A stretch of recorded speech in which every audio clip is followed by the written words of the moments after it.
crack the IELTS speaking test. Oke. Oke, jadi yang pertama-tama mungkin saya mau jelasin ya, kenapa sih kita mau ngambil IELTS speaking test gitu kan ya. Jadi pertama kali kita tuh harus nentuin goal dulu. Jadi skor tuh dipakai buat apa sebenarnya? Jadi ada orang yang memilih buat beasiswa, ada orang yang memilih mungkin untuk buat karir ya. Nah, jadi karena IELTS itu sebuah tes yang mungkin sangat mahal ya, termasuk yang paling mahal sih sebenarnya karena dia itu mungkin di kisaran 3 juta rupiah ya. Tergantung kurs dolarnya berapa. Jadi itu harus nentuin dulu nih, jangan ngambil IELTS buat ngambil-ngambil aja gitu ya. Pokoknya harus ada tujuan dulu mau buat apa, beasiswa atau karir. Kalau saya kemarin ngambilnya buat beasiswa sebenarnya, tapi ujung-ujungnya pakainya buat karir. Ya seperti itu. Terus yang kedua ini yang paling penting ya teman-teman, form an English habit. Jadi karena knowing English is a long time experience, you know. Ya, jadi belajar bahasa Inggris itu kita harus membentuk habit dalam bahasa Inggris. Jadi kita tuh nggak bisa langsung minggu depan atau sebulan ke depan langsung ngambil IELTS. Jadi kita tuh harus membentuk dulu kebiasaan kita dalam bahasa Inggris, kebiasaan keseharian ya. Jadi gimana gimana kita bisa membentuk itu ya dengan cara menggeluti hobi-hobi yang bisa berhubungan dengan bahasa Inggris, seperti menonton film atau bernyanyi dalam berbahasa Inggris. Nah, gimana caranya biar kita membentuk kebiasaan bahasa Inggris itu ya, mungkin kita bisa join community bahasa Inggris. Ya, di sini kita ada komunitas juga di Pekanbaru, kebetulan ya ada komunitas bahasa Inggris ya. Nah itu keren banget kita bisa join yang seperti itu, kita bisa sharing ke teman-teman, teman-teman juga bisa sharing ke kita. Nah, terus yang paling penting kita tuh ada teman ngomong dalam berbahasa Inggris. Jadi kita kan saya sendiri ya pengalaman. Jadi saya kan pernah juga ke Pare. Ya, jadi saya kemarin sempat sekitar 6 bulan lah di Pare. Nah, di sanalah saya bisa practice English karena saya punya satu komunitas teman-teman yang semuanya pada pengen belajar bahasa Inggris gitu kan. Dan semuanya berkumpul di Pare. Nah, itu kan enak sebenarnya. Itu kan momen yang sangat tepat untuk membentuk kebiasaan bahasa Inggris. Nah, kalau misalnya kita udah nggak punya teman lagi untuk praktis, nah itu susah jadinya. Susah untuk membentuk hal tersebut. Nah, ada beberapa tips yang bisa kita ikuti ya. Kita bisa mungkin cari teman untuk praktis gitu ya melalui telepon seperti ini, atau kita bisa mencari komunitas untuk mempraktis bahasa Inggris itu, gitu ya. Pokoknya English English itu bisa dibentuk dengan habit pokoknya. Jadi yang paling penting itu teman-teman harus bentuk English habit dulu sebelum mulai untuk mengambil IELTS. Nah, selanjutnya ini tadi mungkin udah dijelasin ya sama Mozel Nina ya. Jadi apa saja yang di skor dalam dalam IELTS speaking itu ada 4 dan kesemuanya ini diskor dengan cara seimbang. Nah, mungkin tadi juga Mozelina juga sempat ini ya, saya kebiasaan manggil Mozel nggak apa ya, soalnya saya kemarin diajar sama Mozel dan Mizu.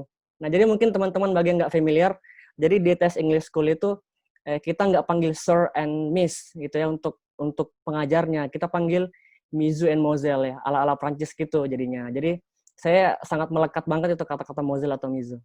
Lanjut ya. Lanjut. Jadi inilah yang diskor dalam IELTS. Ada 4, ada fluency and coherence, ada lexical resource, grammatical range and accuracy, and pronunciation. Dan keempat-empatnya ini diskor dengan cara seimbang. Kebetulan tadi Muzalina ada yang nyinggung masalah strong point ya. Nah, di sini saya juga akan bahas strong point saya. Mungkin saya kalau strong point-nya itu ada di fluency and coherence dan pronunciation ya.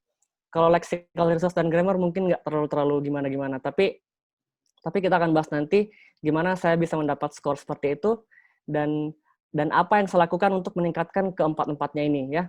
Dan teman-teman semuanya pasti bisa ikuti dan bisa praktekkan di rumah sendiri. Ya, kita masuk ke fluency and coherence. Suara apa itu ya? Oke, lanjut ya. Nah, kita masuk ke fluency and coherence. Nah, jadi apa sih itu fluency and coherence? Tadi udah disinggung sama Mozelnya. Jadi kelancaran kita berbicara. Kelancaran dengan kecepatan yang ideal. Jadi nggak terlalu cepat kita ngomong. Lancar itu bukan berarti cepat. Nah, lancar itu berarti kita nggak ngomongnya nggak terbata-bata. Dan karena kalau kita ngomong terlalu cepat, itu agak susah gitu nanti examinernya nangkap kita ngomong apa. Nah, jadi di sini juga dibilang without any unnatural process. Jadi tanpa filler yang banyak gitu. Nah, jadi dikurang-kurangin lah yang kayak kalau kita ngomong kan kayak I came from Makassar, and I really enjoy that town. Nah itu kan banyak filler, jadi itu harus dikurangin ya. Nah jadi disitulah penilaian untuk fluency ini berpengaruh. Gimana kita bisa mengurangi filler dengan bicara bahasa Inggris yang lancar. Terus kita juga ada coherence. Nah coherence itu lebih ke bagaimana kita mengembangkan ide. Jadi IELTS speaking itu kita akan ditanya sesuatu, terus kita tuh harus tahu, misalnya ini paling berguna di speaking part 3 ya. Nah, part 3 itu nanti kita akan kasih topik, dan kita harus expand idea kita on that particular topic. Nah, inilah sangat penting kita menggunakan yang namanya, kalau saya pakai linking words. Jadi sebelum kita mulai speaking, kita nggak langsung speaking. Kita harus mulai dengan in my opinion, nah atau firstly, I believe that our economy is at ruin. Secondly, nah, however, nah itu kan namanya linking word. Jadi gimana mereka itu speaking itu bisa mengalir dengan sendirinya dengan menggunakan linking words. Nah, diakhiri dengan in summary atau in short. Nah, itu kan penting untuk dipelajari biar speaking kita mengalir dengan lancar. Nah, terus tipsnya nih untuk teman-teman, gimana sih cara meningkatkan kelancaran berbahasa dan coherence gitu ya. Nah, kalau saya sih sebenarnya membentuk kebiasaan ini sebelum saya ke kampung Inggris, saya memang sudah hobi. Hobinya saya itu nonton film, nyanyi dalam bahasa Inggris gitu ya. Nah, dan saya tuh saya tuh nggak akan bakal kasih tips. Nah, tips yang paling penting itu kita harus copy. Kita harus tiru gimana sih native itu ngomong. Nah, gitu. Kalau tips saya pribadi untuk teman-teman nih, mungkin kalau yang baru mau start ya belajar ya, teman-teman bisa meniru dialog-dialog dalam film. Coba, karena itu yang saya gunakan. Jadi teman-teman kalau misalnya pengen berbicara seperti native, ya teman-teman harus ikuti cara mereka ngomong. Nah, seperti apa? Ikuti gimana dialognya. Biasakan mendengar mereka berbicara dan biasakan untuk mengikuti. Nah, saya ada contoh. Nah, jadi saya kebetulan kan suka nonton film, ya. Jadi saya kebetulan suka nonton film. Jadi saya tuh kalau misalnya nonton film, kalau misalnya dapat dialog-dialog yang menarik atau dialog-dialog yang unik gitu, atau dialog yang saya suka, nah saya hafalkan dialog itu. Saya ikuti gimana intonasi dia ngomong, saya ikuti pronunciation dia, karakternya, terus saya hafal jadinya. Jadi saya tuh jadi tahu kan referensi-referensi, oh ya quote-quote ini dari film ini, quote ini dari film ini kan. Jadi dan saya emang pribadi menghafal itu emang bukan karena bahasa Inggris ya, karena emang saya suka film ya. Kembali tadi ke membentuk kebiasaan. Jadi apa sih kebiasaan-kebiasaan yang membuat kita lancar berbahasa Inggris? Nah, salah satunya itu menonton film.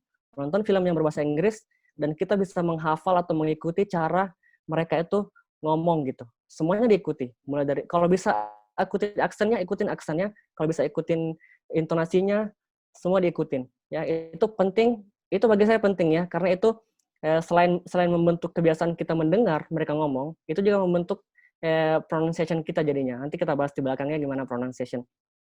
Nah, lanjut. Nah, ini tadi yang saya maksud linking words ya. Nah, jadi kita tuh kalau misalnya kita mau ngomong, ini akan digunakan di speaking and writing ya. Ini sangat penting digunakan di writing. Jadi misalnya sebelum kita memulai untuk mengomong, itu harus ada pembuka dulu. In my opinion, atau to my mind, nah gitu. Jadi harus ada opinion. Nah, di tengah-tengah itu kalau misalnya kita misalnya mau menambahkan ide baru gitu ya. Firstly misalnya, itu poin pertama. Secondly, poin kedua. In addition to that, tambahan dari itu yaitu poin ketiga. Nah, untuk menutup, kita harus menutup dengan kata penutup juga. Namanya kata penutupnya itu contohnya in short. In short atau to sum up, atau banyak lah ya, in summary, nah itu kan banyak tuh. Jadi banyak, atau all in all, nah itu kan banyak. Jadi itu semuanya bisa dipakai, dan itu yang membuat kita untuk skor untuk coherence lebih tepatnya itu lebih tinggi. Ya, gimana kita harus membiasakan penggunaan kata-kata itu. Selanjutnya kita masuk di lexical resource. Jadi lexical resource ini sebenarnya singkatnya sih sebenarnya dia itu mau tahu seberapa banyak sih, seberapa kaya sih perbendaharaan kosakata kita dalam bahasa Inggris. Nah, cara mudahnya untuk melihat kosakata kita kaya itu ketahuan jadinya. Jadi cara kita ngomong itu untuk ketahuan. Kalau misalnya kita tadi udah disinggung juga ya sama Mosel Nina ya, gimana dia mengulang-ulang kata-kata think, I think that, uh, I think that gitu kan. Saya pikir. Nah itu kan kalau diulang-ulang itu bakal menandakan bahwa lexical resource kita rendah. Nah, apa sih pengganti kata think itu ya? I consider. I consider my hobby is a good hobby for me because I can develop myself into more of the serious. Nah, gitu kan. Atau selain kata I think, I consider bisa I believe. I believe that I can make this world better with I'm practicing my English. Nah, gitu kan bisa tuh. Jadi ada kata-kata pengganti I think. Jadi bisa kita pakai I think, bisa kita pakai I believe, bisa kita pakai I consider. Nah, itu kan jadi kita ketahuan. Jadi kita tuh nggak pakai itu aja. Contoh lagi ya, misalnya ditanya di part 1, what is your hobby? Misalnya. Terus ada yang jawab seperti ini, I like swimming. The reason that I like swimming because it makes me healthy. Ya, itu kan menggunakan like 2 kali. Sementara like itu bisa diganti dengan love atau enjoy. Ya. I enjoy swimming. Swimming is one of my favorite hobbies, and I love swimming. Nah itu di sini di lexical resource ini pokoknya gimana kita bisa menggunakan sinonim ya, sinonim. Jadi kita sebisa mungkin cari kosakata pengganti untuk beberapa kata yang sering kita gunakan keseharian. Seperti angry, kita ganti dengan mad, kita misalnya ask, kita ganti dengan request, ini seperti ini ya. Jadi ini sangat banyak di internet, teman-teman bisa download, nah dan teman-teman bisa praktis sendiri dalam speaking teman-teman. Jadi ya udah jangan pakai angry terus dong, besok-besok pakai mad, jangan pakai answer terus dong, besok-besok pakai reply gitu-gitu ya. Ini sangat banyak ya di internet. Tapi ini hati-hati kalau misalnya dipakai, karena jangan sampai di luar konteks jadinya. Kayak misalnya untuk texting misalnya ya, emang nggak harus pakai answer kan, harus pakai reply gitu. Jadi ada beberapa kosakata yang konteksnya emang untuk keadaan seperti itu gitu, ya. Tapi ini sangat membantu teman-teman untuk meningkatkan lexical resource. Selanjutnya kita ada grammatical range and accuracy. Nah di sini, mungkin kalau misalnya kita pakai strong point dan weak point, ya mungkin ini salah satu weak point saya ya di grammar. Karena saya emang waktu mau ngambil speaking itu, waktu mau ngambil IELTS itu, saya emang buta banget di grammar. Buta itu secara teori ya, jadi saya nggak tahu apa sih past perfect tense, apa sih past perfect continuous tense, itu nggak tahu. Saya nggak tahu itu apa semua. Nah, tapi ternyata saya emang udah pakai dalam keseharian saya gitu. Jadi sebenarnya belajar grammar itu kalau misalnya saya bilang jangan terlalu serius belajar grammar ya. Yang penting gimana pemakaiannya aja jadinya. Jadi karena grammar itu dibentuk dengan kita sering membaca atau sering mendengar ya. Jadi contohnya saya tadi, kalau saya sering mendengar orang ngomong di film-film seperti ini, berarti saya kemampuan grammar saya terimprove karena mendengar jadinya. Atau bagi teman-teman yang mungkin yang sering membaca ya, karena membaca itu kita lebih enak gitu, kita lihat susunan struktur grammarnya itu lebih enak. Makanya mungkin bagi beberapa orang mungkin membaca itu bisa mengimprove grammar mereka. Tapi yang paling penting di sini saya tekankan a little grammar mistakes is acceptable than not speaking. Jadi karena ada beberapa orang yang takut speaking karena takut grammarnya salah. Nah, itu juga salah sebenarnya. Karena apalagi teman-teman yang baru mau mulai speaking nih, ya udah langsung aja sikat, langsung tabrak aja lah. Pokoknya ngomong dulu gitu kan. Pokoknya ngomong dulu. Nah, grammar nomor 2 itu untuk teman-teman yang baru mulai speaking. Nah, tapi nanti kalau IELTS jangan sampai teman-teman juga nunggu gimana biar perfect ya grammarnya, gimana biar perfect. Sebenarnya nggak sampai harus perfect grammar sih. Yang penting teman-teman speaking. Ya, selama teman-teman bisa maintain pace speakingnya, selama teman-teman bisa lancar ngomongnya gitu. Ya, saya rasa kesalahan kecil dalam grammar itu nggak terlalu ini bisa diterima sepanjang teman-teman berbicara ya. Jangan diam aja jadinya. Karena jangan sampai karena takut grammar salah, malah diam terus ya gitu. Pokoknya ini saya juga nggak bisa terlalu banyak tips ya karena ini merupakan weak point saya dulunya dan ini sampai sekarang pun saya masih belajar untuk menyempurnakan grammar saya ini. Lanjut di pronunciation. Nah, pronunciation itu apa? Pronunciation itu gimana kita bisa mengucapkan pelafalan kata ya, pelafalan kata dalam bahasa Inggris. Kembali lagi ya, ini akan terbentuk dengan teman-teman sering mendengar. Jadi nggak mungkin kan kita bisa tahu gimana mereka pronounce kalau kita nggak pernah dengar gimana pronunciation-nya. Nah, jadi ada beberapa poin penting yang di sini yang ada 3 poin penting yang saya tandai di sini. Yang pertama intonation. Ya, intonation itu gimana kalau kita misalnya memberikan statement berbeda intonasinya dengan kita bertanya. Misalnya, "Are you hungry?" Nah, apakah kamu lapar? Itu kan kita bertanya, kita menggunakan intonasi. Beda dengan kalau misalnya, "Are you hungry?" Itu kan flat aja, berarti itu harusnya jadi statement kan. Nah, itu kita harus pakai intonasi yang tepat untuk satu kondisi yang tepat. Selanjutnya ada word stress. Jadi dalam bahasa Inggris itu misalnya untuk 2 silabus ya, kita tuh ada kata comfortable. Jadi kita tuh kalau word stress itu kita memberi penekanan pada 3 huruf pertama, di silabus pertama. Jadi pronunciation-nya comfortable, comfortable. Jadi lebih ke comfortable. Nah, sama dengan vegetable, vegetable. Nah, jadi itu ada penekanan pada beberapa huruf. Seperti yang kedua, kasih tekanan di silabus kedua ya, decide. Nah, terus ada present, present. Jadi kita harus kasih penekanan. Nah, ini bisa diasah dengan sering-sering mendengar dan kita practice gitu ya, ikutin cara ngomong mereka gitu. Terus kita ada individual sound. Nah, ini juga orang sering salah-salah juga. Gimana cara membedakan sit sama seat. Ya, jadi sit kan duduk, kata kerja duduk.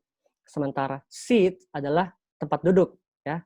Ini kadang-kadang orang banyak salah atau ship and sheep. Ship itu kapal, sementara sheep itu domba. Nah, ini harus dilatih juga, harus dibiasakan kita mendengar, harus dibiasakan kita mengucapkan. Nah, ini tadi saya udah singgung ya, gimana kalau kita banyak mendengar, nah kita jadi banyak tahu nih, banyak tahu kosakata-kosakata yang asing yang nggak pernah kita dengar pun kita tahu gimana cara pronunciation-nya. Dan yang paling penting di sini adalah yang poin kedua ini, saya kasih tips ya. Ya, tips saya itu read out loud.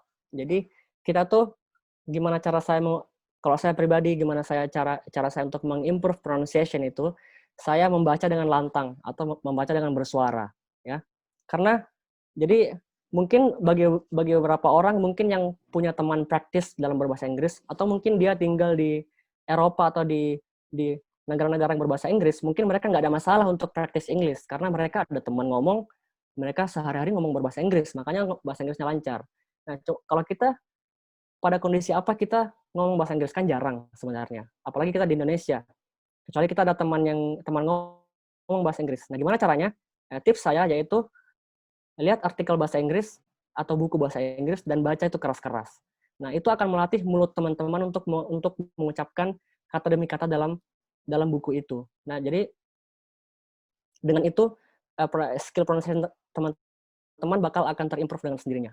Jadi ini sebenarnya rahasia saya sebenarnya, rahasia saya pribadi. Jadi saya tuh sebelum ngambil tes speaking, sehari sebelumnya itu saya download speech-nya Obama, saya download, terus saya ikutin semuanya, saya baca satu persatu saya baca. Saya ikutin gimana cara Obama ngomong, saya ikutin gimana cara intonasi Obama ngomong, pokoknya semua saya ikutin. Pokoknya itu demi apa ya, biar mulut saya ini terbiasa nanti ngomong berbahasa Inggris gitu, biar nanti mulut saya nggak kaku. Atau mungkin saya dalam speech Obama saya dapat satu kosakata baru yang nggak pernah saya dengar dan saya bisa belajar banyak dan saya bisa belajar hal baru di situ. Belajar cara mempronounce kosakata baru. Nah, jadi ada banyak sekali benefit yang kita bisa dapatkan kalau kita membaca dengan lantang ya. Jadi jangan baca dalam hati ya. Bacanya harus lantang, harus tersebut di mulut gitu. Biar kita tahu kesalahan kita di mana, biar lidah dan mulut kita itu terbiasa untuk mengutarakan kata-kata itu. Nah, Ini sampai jam berapa ya? Ininya.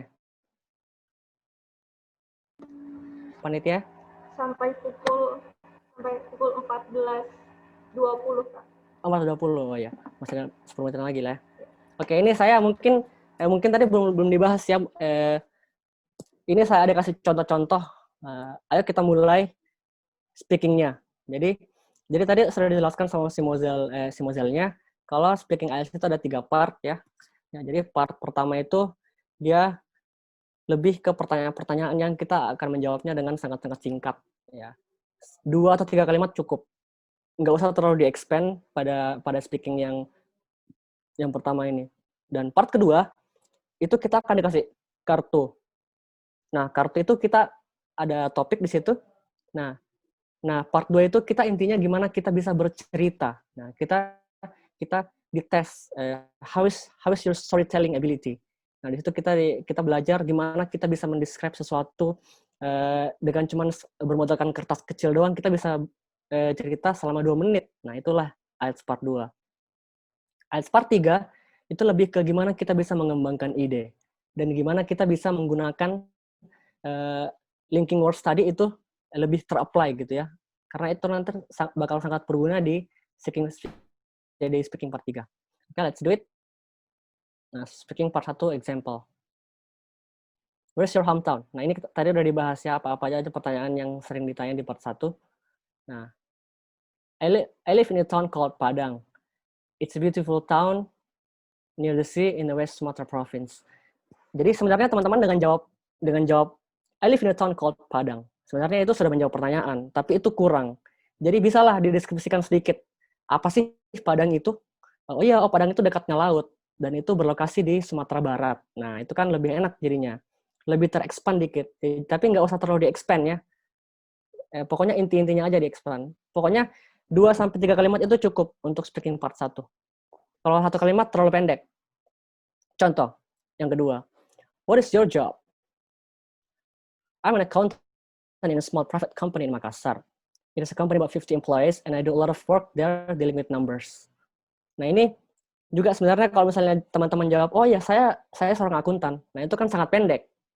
Bisa dijelasin, oh ya kamu ngapain sih di sana di akuntan itu? Oh ya, I do a lot of work dealing with numbers because I'm an accountant, right? So there has to be something with numbers if I'm an accountant. Nah, itu bisa diceritakan sedikit. 2 kalimat cukup. Selanjutnya, nah, did you enjoy your childhood? Nah, ini lebih ke pertanyaan, apakah kamu menikmati masa kecilmu? Sebenarnya kita jawab, yes, I enjoy it.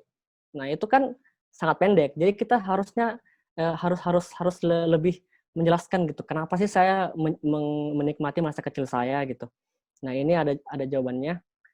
I love my childhood moments. Jadi nggak usah diulang lagi nih pakai enjoy.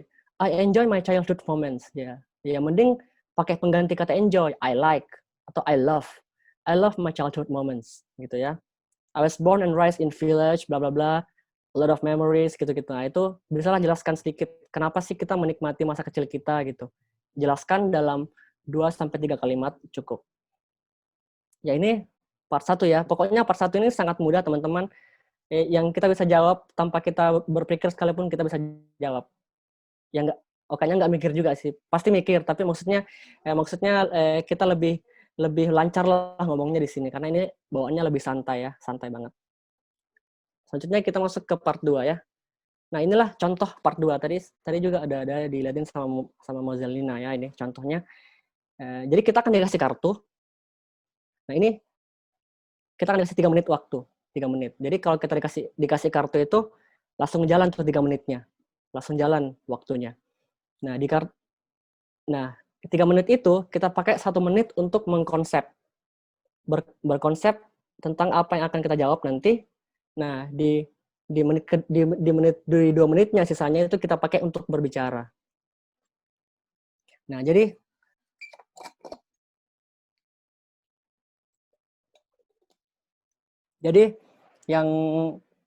yang di speaking part 2 ini pokoknya kita diuji gimana kita seberapa bagus kita bercerita gitu ya. Bercerita tanpa dipotong. Nah, jadi di sini kita nggak bakal diganggu di sini. Pokoknya bicarakan aja. Tapi jangan sembarang cerita ya. teman-teman harus ceritain keempat topik yang minta di sini. Di sini contohnya gini. Describe a book you have recently read. You should say what kind of book it is, what is it about, what sort of people would enjoy it, and explain why you like it. Nah, ini pokoknya teman-teman akan bercerita dalam 2 menit dan mengcover keempat pertanyaan ini. Nah, gimana caranya? Nah, untuk tips saya, nah, ntar kan kita dikasih pena. Kita bakal dikasih pena sama kertas. Nah, ada juga orang-orang yang nggak berkonsep. Tapi kalau saya harus berkonsep. Jadi, saya harus at least menuliskan jawaban untuk keempat ini. Misalnya, what kind of book it is? Misalnya saya tulis Harry Potter. Oke, langsung Harry Potter. What is it about? Wizard World, gitu. Muggle, atau apa-apalah Harry Potter yang berhubungan dengan Harry Potter. What sort of people would enjoy it? Apa yang pertama muncul? Ya mungkin teenager, ya, remaja. And explain why you like it. Jelaskan kenapa sih kamu menyukainya, because of the characters, because of the storytelling, because of the plot, ya. Itu kita semua bisa jelasinnya. Pokoknya di sini kita dikasih waktu 1 menit untuk berkonsep, ya. Dan gunakan waktu 1 menit itu dengan sebaik-baiknya dengan menulis dengan singkat jawaban atas pertanyaan ini.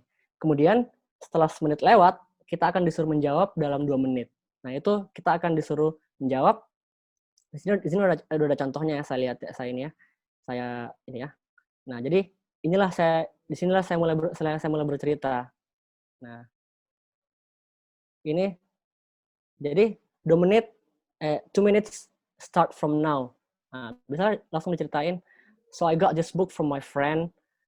It's a fantasy genre novel that tells me the story about the boy and his friends who have the goal to destroy a cursed ring.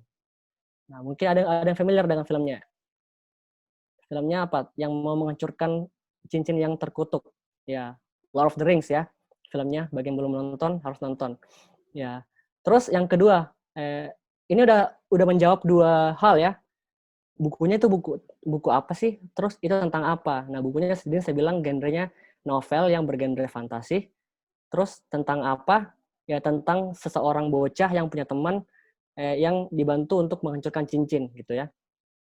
Terus what sort of people would enjoy it? Nah, diceritakanlah. I guarantee that people who love fantasy and fiction will be really entertained by this kind of book. Most of them are teenagers like me. Nah, di sini dijelasin kalau misalnya, oh ya, sepertinya orang-orang yang suka fantasi sama suka fiksi pasti sangat menikmati buku ini. Dan mereka kebanyakannya adalah remaja. Udah terjawab kan yang ketiga?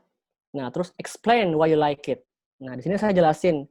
I enjoy most part of it because the writer has great storytelling ability. That makes me feel like I'm part of the adventure. Jadi di sini saya jelasin kalau oh ya storytellingnya si penulis itu sangat bagus sehingga saya tuh kayak berasa ikut juga dalam petualangan Lord of the Rings. Nah, seperti itu. Teman-teman pokoknya di sini bisa ngecap. Pokoknya mau jawab apa aja di sini bisa, mau ngarang-ngarang pun di sini bisa. Sebenarnya pokoknya yang penting pertanyaannya terjawab ya. Nah, gimana dong kalau misalnya teman-teman dalam 2 menit tapi udah terjawab semua di 1 menit pertama. Apakah teman-teman cuma diam? Oh, ternyata enggak. Jadi jangan diam ya. Jadi pokoknya teman-teman kalau misalnya sudah menjawab semua pertanyaan, teman-teman jangan sampai diam. Teman-teman harus nambah-nambahin. Pokoknya ngarang-ngarang aja lah, tambah-tambahin aja misalnya. I really love that book. In fact, I'm going to make it as a birthday gift from my younger brother next month. I think he will love it too. Mungkin bisa tambah-tambahin. Oh, ini mungkin bukunya ini bakal saya kasih ini ke adik saya, mungkin pasti dia suka ini. Terus kalau misalnya masih kurang, tambah-tambahin aja lagi. Oh ya, kemarin teman saya juga baca dan ternyata dia suka juga. Oh ternyata, pokoknya teman-teman harus ngomong. Pokoknya selama 2 menit itu teman-teman harus ngomong dan mengcover semuanya ini. Kalau semuanya sudah tercover, tambah-tambahin aja lagi sampai si examinernya bilang stop. Ya. Nanti kita akan di stop setelah 2 menit itu habis. Itu tips saya untuk speaking part 2 ya, storytelling.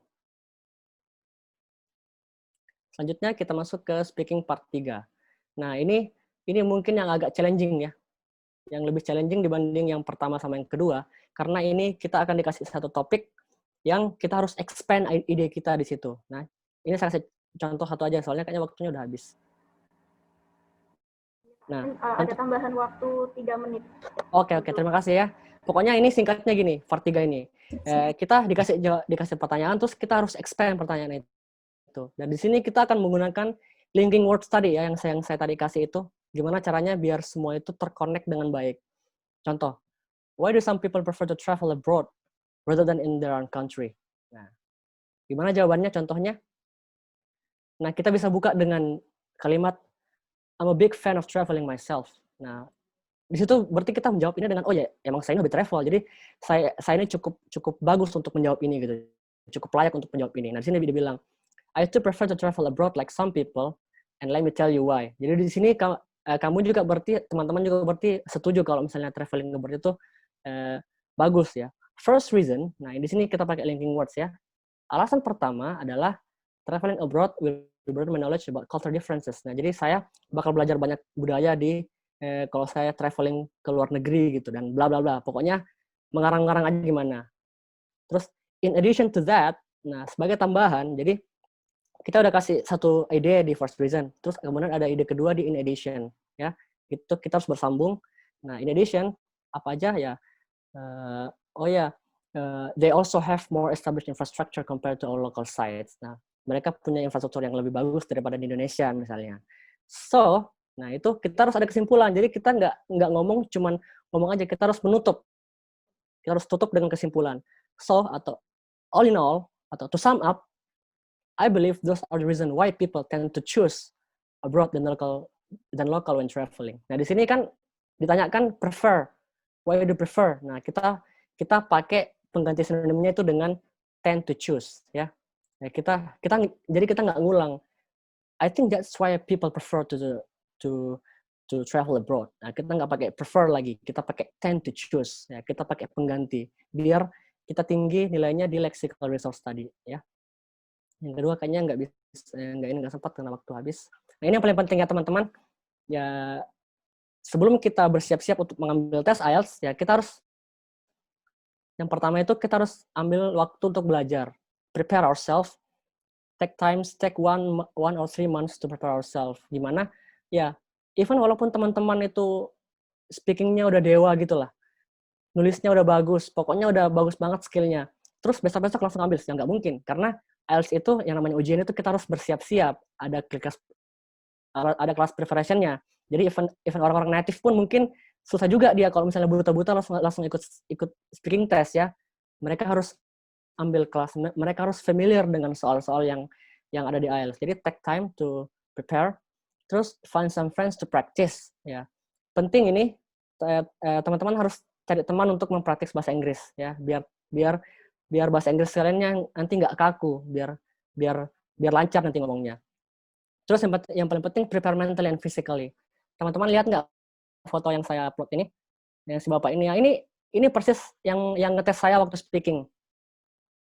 Seorang kakek-kakek mungkin di umur 60-70 tahun, suaranya lembut, suaranya pokoknya nggak terlalu keras gitu. Speakingnya bagus ya, kan orang native ya speakingnya. Dan dia tuh baik banget. Ya, jadi kita kalau datang gitu ya kita nggak usah grogi jadinya. Ya, pokoknya kita tuh datang nggak usah takut karena mereka itu orang profesional. Dan kita juga nggak di interview kerja kok sebenarnya. Kita cuma ditanya aja bahasa Inggris gitu. Jadi teman-teman nggak usah takut sama mereka tuh baik-baik orangnya. Ya, pokoknya mereka itu akan menilai teman-teman. Pokoknya teman-teman nggak usah lah. Pokoknya saya ini mungkin karena fisiknya nggak ini terus nggak pede gitu, nggak usah ya. Karena di sini teman-teman yang dinilai itu gimana teman-teman speaking ya, bukan fisiknya yang dinilai. Tapi berpakaian sopan itu wajib ya pokoknya. Itu jangan dilupakan. Oke, terima kasih.